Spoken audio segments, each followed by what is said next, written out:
This is Kristina Davies, the Director of Adult Discipleship at St. Vincent Basilica Parish, offering you a reflection for the fourth Sunday in Ordinary Time, January 31st, 2021.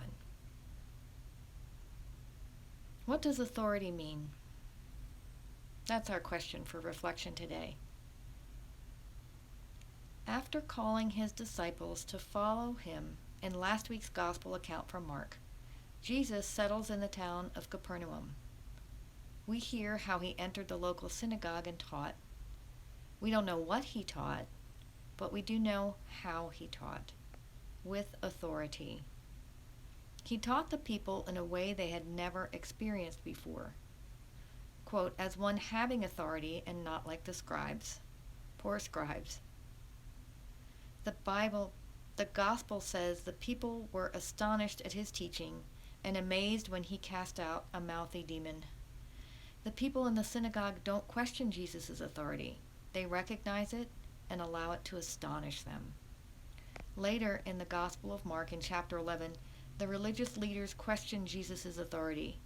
By what authority are you doing these things? He refuses to answer, but continues to teach, to exorcise demons, and to heal.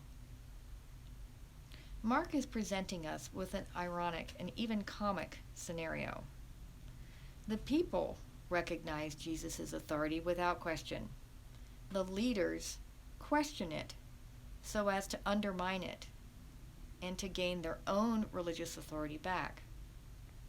But the demons know exactly where Jesus gets his authority. Quote, I know who you are, the Holy One of God.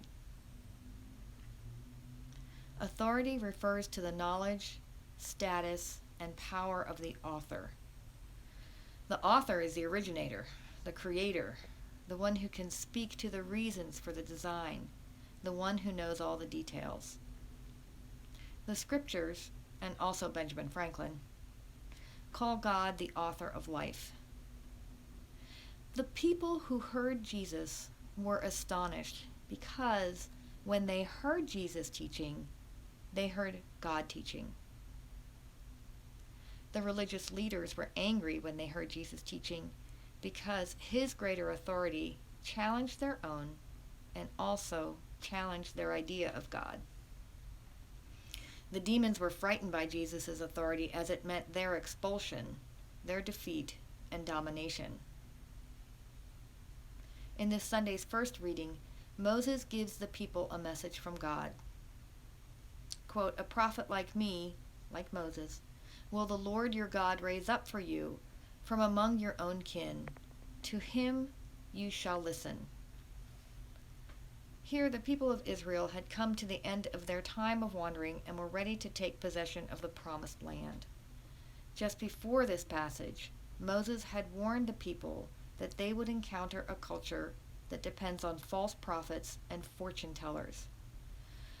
The warning was to not rely on these impostors, but to stay faithful to the Lord and to look for his prophets.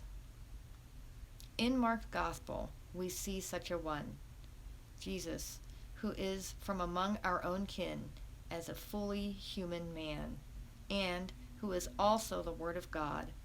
And so he speaks with the weight and knowledge of the author of life.